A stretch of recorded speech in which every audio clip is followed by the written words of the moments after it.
Okay. My Okay. name my name is Amara Wynn, and I am here with LJ Langdale, and I'm going to ask him some questions. So, will you tell me a little bit about yourself? No. Okay, that's fine. You know what? I could just pull up your little bio that's on Amazon and just read it. That would be a lot better because I've Okay. forgotten who I am. I've forgotten what I wrote. You know what? I can do I'm a that. big old fraud. It's okay. I got it right Yeah, here. excellent. Yeah, tell me who I am, Okay, so you are LJ Langdale, and you are an apparently. indie author from the UK, and you're Yes. dedicated to exploring the darker side of the human psyche. Yes, yes. As you can see, I'm a very, very serious man. I can tell. When Yes, you turn 40, welcome to the yes, 40 something club. You traded in someday for right now, I did. where you launched a literary career. This is a career now. Focus. It's a career. Is Yes, it? my No one family can't told afford me. to eat anymore, but it's a career. Nobody told me I was going to be broke doing this. Where you focus on high stakes, psychological tension, and slow burn dynamics. Slow burn, no joke. Having read the Hmm. book, slow burn just makes me mad. LJ's writing is characterized by sharp cinematic prose. Did you write this yourself? Morally gray Mm. protagonists and strong female leads who refuse to be archetypes.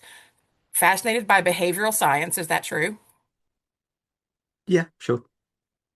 And the intricacies of power. He crafts stories where the intellect is the ultimate weapon.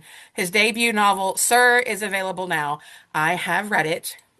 I really liked it. It made me mad, but I really liked it. That was the whole idea. Yeah, Just to make yeah. me I mad. want. No, well, yeah. I thought there's a blue-haired woman in Alabama that I haven't met, and I really want to piss her off. You did a great job. So I wrote the book. Yeah, yeah. And you did a great job. Okay, so do you want to tell me about your book? Give me a synopsis. A synopsis. Okay. So we have our main protagonist, Lydia Johnstone. She is a master's student, and studying behavioral science. She starts her semester, with, um, I've forgotten his fucking name, Professor Matthews. Matthews, yeah. I'm So keeping that's all so of this much in. pressure. Like no one, like I don't think anyone's going to believe this is my first ever interview, are they? Like Never, never. never, never. It's so professional. So she starts. I'll just put a You little know, like warning, foul language. yeah, yeah, yeah. Just yeah. I've already demonetized you. Yes, you did. That's okay. I'm not Yeah, trying to make yeah. any That's money. fine. I'm already broke. What does it Yeah. matter? Ah, well, there we go. So she joins the Masters, and Lydia is someone that, since the age of 15, has always wanted to be in control. She will manipulate any situation and any person around her to make sure that she is the one in control. Same. Um, to absolutely, and to fuck, I forgot what I was going to say. Matthews. Matthews, yes, he's quite similar, but also very, very different. So he is always in control himself, but he will never let anyone challenge him. And when Lydia challenges him in their first class, he'll tear her apart. And it starts off a real game of cat and mouse between them because Lydia will see this as a challenge. Like she will never back down from a challenge. That's the type of person she is. But they're both hiding like behind huge walls they've put up subconsciously, hiding deep-based traumas from their childhood, basically. And that's what we unpack chapter by chapter. It's a real slow burn, like you said, as we learn about each character and about what they're hiding behind. All right. So in your book, there you mentioned it. There's a big contribution of power. It pretty much is the Yes. central theme, is what it feels like. It's intellectual, it's emotional, it's psychological. So when you were first writing this story, when you were sitting down for the first time going, I'm going to write this story, were you more interested in exploring the idea of who holds power or why people or certain people feel the need to feel safe by having power? Always the why. Always. I'm just fascinated by what makes people who they are. Especially people that are so guarded. Why are you guarded? Like, tell me what happened to you. That's kind of why I wrote the stories because I like strong character development. I like long story arcs with my characters, whether I'm reading or watching. That's what grips me. Like, why are you the way you are? So it was Why always are about you so why. broken? Yeah, exactly. Yeah. So Professor Matthews has that ability to read all the micro expressions. Um, Yes.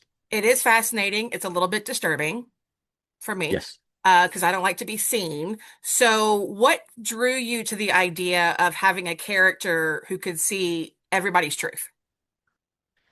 It was basically a plot line, so I could make sure that no one could hide.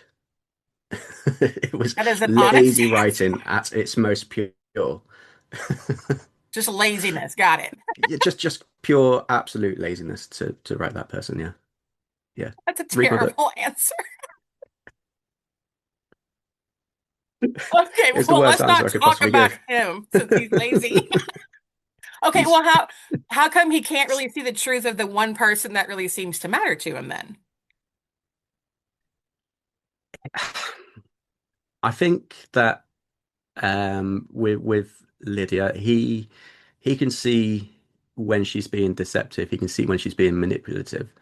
Um, but he doesn't fully understand her. Like there's something about her that's different to any other women that he interacts with.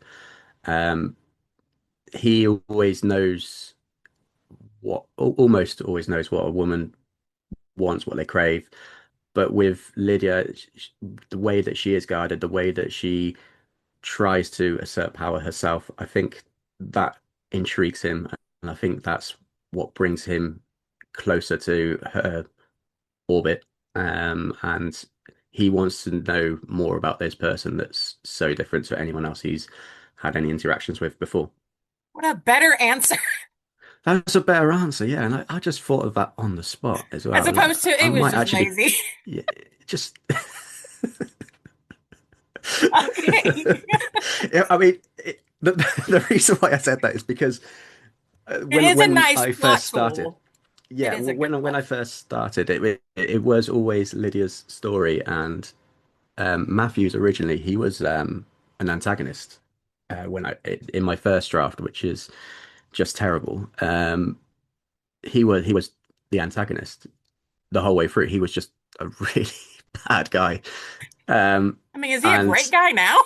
he is very very morally grey at best. Um, but his first iteration, he was a really bad guy. He would use this almost superpower of reading micro expressions and emotions um, as a tool to get what he wants. Like a weapon. Um, yeah, it was fully used as a weapon, and he was the manipulator the entire time. He was the full antagonist. Well, I'm glad you changed him. I decided to give him a bit more depth and make him a broken man. I like him. I know you like Lydia. I do like Yeah. Matthews. So Lydia is kind of challenging because Yep. but I'm guessing she's intentionally difficult. She's really smart. She's manipulative. She's very guarded. And I didn't like her right out the gate. So I feel like, That's the whole idea. Yeah. yeah, is that she was Yeah. not immediately likable. Were you concerned about having any reader pushback, or was it important for you to kind of remain unapologetically complex? It was important to keep her complex. I didn't want a hero. I didn't want this to be like a hero story at all. That's not my style of writing. How do I say I've got a style of writing? I've written one book, but like my style, like what I wanted was for her just to be this, them both to be morally great. I don't want a hero and I don't want a villain. I want two complex people that make bad decisions that are selfish, are manipulative. Yeah, if it's too And cut and dry, this is the obvious yeah, villain, this is the obviously hero, it can get, yeah, I don't want to say boring because people do it all the time. Uh, but it's played out. there you go. That's a good way. 'Cause, I mean, Yeah, I did the same thing with mine.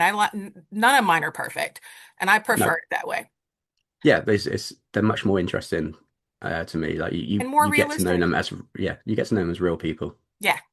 So Lydia has trauma, and it Yes, is portrayed with restraint and some very psychological realism. I'm trying to find a nice way to put that. Instead of just doing the whole shock value. Although there yep, is some trigger warnings I think that you put in place for a yes, reason.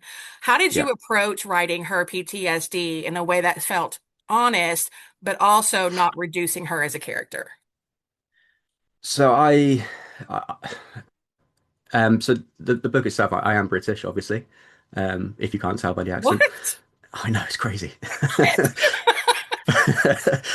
But the book is based in America, because over here we just hear stories all the time about how terrifying it is for kids to go to school. Basically, there are school shootings, and I can't imagine what it's like as a parent to send your kids to school and just hoping that no one's gonna fucking bring a gun. What the fuck is that? But My kids aren't yeah, in school anymore, thank God. thankfully, yeah. They're all too But old. yeah. So I did some sort of research because we only hear about the event itself. We don't hear about the aftermath. The only aftermath you hear is about politics. Right. You don't hear the personal aftermath. So I did a lot of research into like the PTSD that it causes, the survivor's guilt of the ones that live. And that's where I sort of built Lydia's background. I didn't want her to feel like she is a victim. I wanted her to feel like this broke me, but I want to find out why this person did this. I want to find out why this happens, what makes people become a monster. You did a really good job. Thank you. Uh, so speaking of slow burn that I hated, Yeah. and do you know what I'm talking about by what I hate? Not everybody else needs to know that because I'm not going to give away too much. By the way, in case you're wondering, there is a school shooting talked about. I should probably put that in there. Yeah. Yeah. Yeah. There are lots of dark romances, and they oftentimes will kind of just rush through the emotional and that erotic intensity. But with your book, it deliberately withholds it. Um, what what made you choose the tension and the structure and that psychological sparring that seems to be happening over that immediate gratification that you know readers are looking for? For me, it was all about um it was all about making the the fire start as a spark and gradually build. I wanted it to always be more about the character development than it was about the dark side of the spice scenes and everything. They're obviously part of the story, and I made sure that they're not gratuitous. Like they each one I feel evolves each character and evolves the relationship and between the two of them um, with with each scene that I write that is pretty explicit. Um, but for me, it was never about like, okay, these two are really attracted together, let's get them to fuck. Like it was always about like building that like yes, they're clearly attracted to each other, but like it's more than just physical. It is it's intellectual and it's psychological, and the way that Lydia will build towards towards that because this is a person that's very much always wanted to be in control. She is quite a promiscuous person. She will go to a bar, she'll find a random guy to hook up with. Like she's she's a 23-year-old woman, like young, free and single. She just isn't looking for anything serious. She's never really felt a connection to another person apart from her best friend Danny, who is what a guy. I was scared that people would hate him, but no one's given me any hate for Danny. I love him. Yeah, yeah. But yeah, for me, it was always about let's build these characters, let's get them to the point of like this is realistic, this is what could would actually happen. They're not gonna just go, I'm your professor, you're my student, let's go fuck. Like for me, that would have been boring. It was not boring. It was aggravating, but in the best possible way. I thought it was done really well, but I was, and a lot of her choices I was surprised by. Um, Yeah. and I thought that was very well intended. Now, you know that they're both morally gray, and you didn't really present them as being like safe characters in the first place. Was it really important to you as the author that the readers remain unsettled as opposed to being reassured? And what do you hope that the reader's going to take away from this when they finish reading it? So I want readers to say to me, I loved Matthews, I hated Lydia, or I loved Yep. Lydia, I hated Matthews. Like I want readers to come to me and say, um, they're almost taking sides. I don't want people.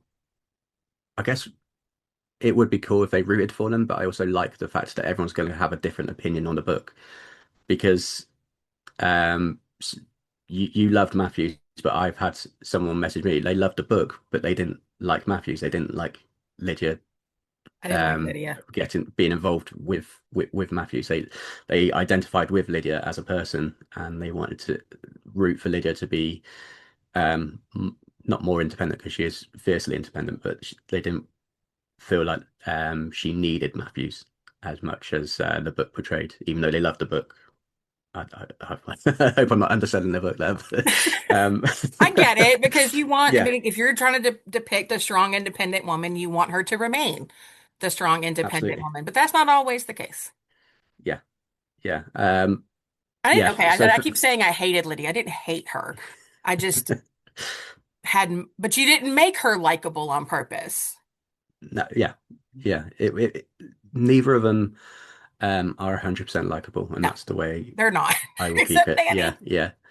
Yeah, I mean, Danny has his moments. Not for me. Not for me. All right, so But you yeah, chose the academic setting, which, yes. as a former academic myself, I was mortified reading through this. Um, thank God I'm not doing that anymore. So you decide to kind of shape this power of dynamics, which I thought was very well done.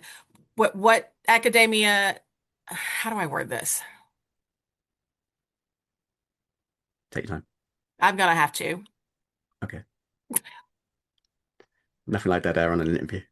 What, okay, here it is. What does academia allow you to do in this book that a traditional setting? Is So it just yeah, the power dynamics? that's one of the reasons. Another one is I have worked in academia, not been an academic, but I have worked in academia um, before, and it's a very enclosed space. It has its own political system, and I felt that that would be a good place to have the narrative be told, and also with it being quite psychological, with focusing on things like behavioral science and Matthews being like a human lie detector, I wanted him to have the skills to do that, and it felt like with him being a professor in behavioral science, that would be a good excuse and some more lazy writing for Matthews there. Stop calling your writing. It's not lazy. It's actually really well done, and it sounds really, you sound really smart. So I'm glad I sound that way. I don't feel it, but yeah. if you were shooting for that, you won, my friend. You won. Okay, all right. Okay, so now just be honest, because I already told you how I felt about certain points of your book. At what Yep. point were you writing this book, and did you realize this could make readers feral or angry? And did you lean into that, or did you try to rein it in, or were you just going to put it all out there? I completely leaned into the skid. I want to make people angry. I want people Did. to. I I feel like anger with a book is a good connection. Like I feel like if you're like angry with the characters, and I get angry with my own characters. I'm writing the second book and I'm so angry with them.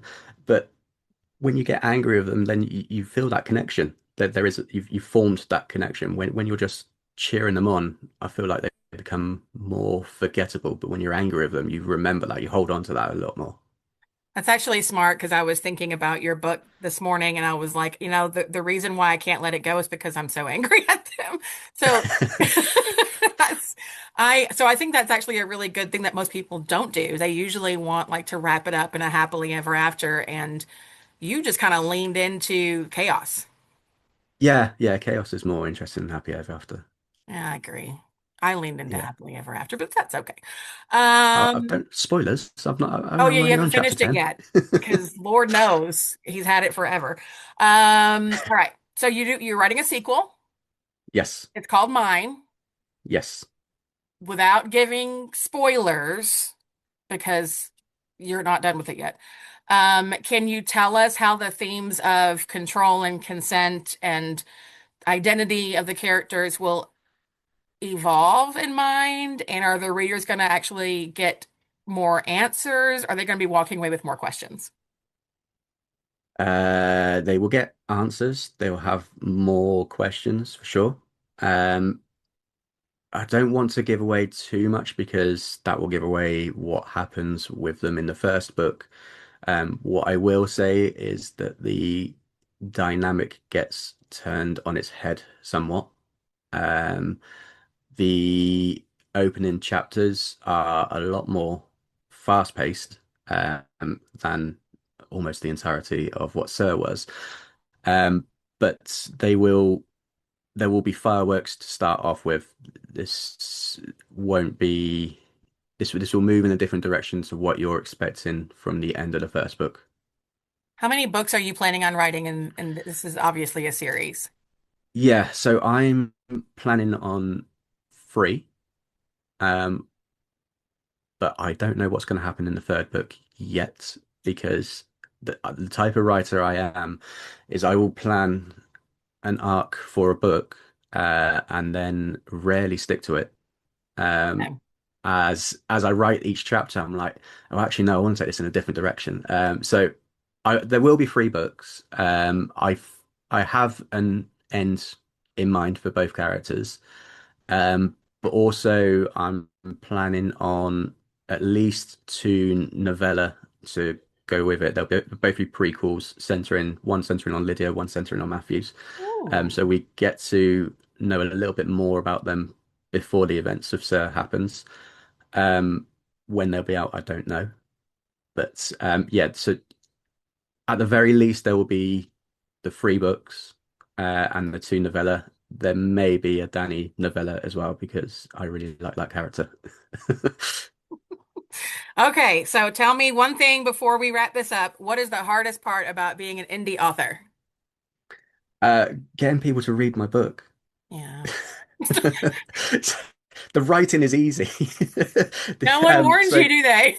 yeah, no. I mean, so when I wrote the book, and I started uh January last year, I started writing. Um, it was a case of like I've always started these projects and never seen them through. Like my Google Drive is full of stuff that I've just given up on chapter three, chapter six, some got to chapter 12, never saw it Ooh. through. And with this one, I was so drawn to these dark characters that I was like, this one I'm seeing through.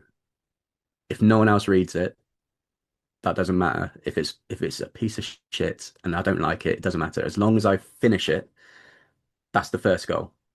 I liked Um, it. Does that count? yeah, that counts. You Yeah, gotten good reviews. I have. Yeah. The Goodreads numbers are pretty good. The Amazon, not great because they keep removing my reviews, which is very annoying. Yeah, it's But happened to me too. Don't yeah, feel bad.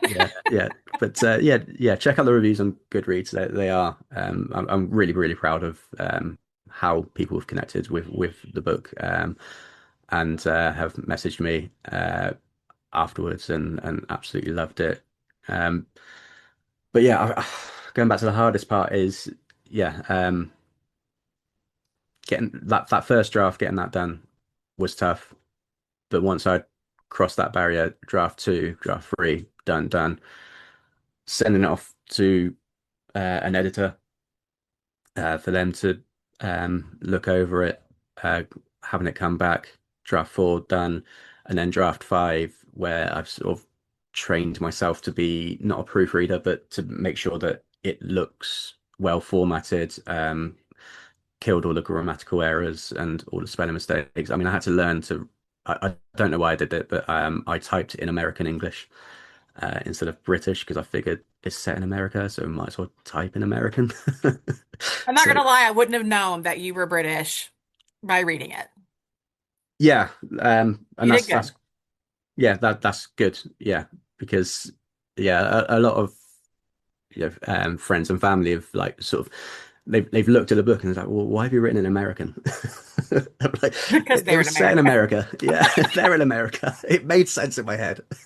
It made sense. It reads well. It's a really good book.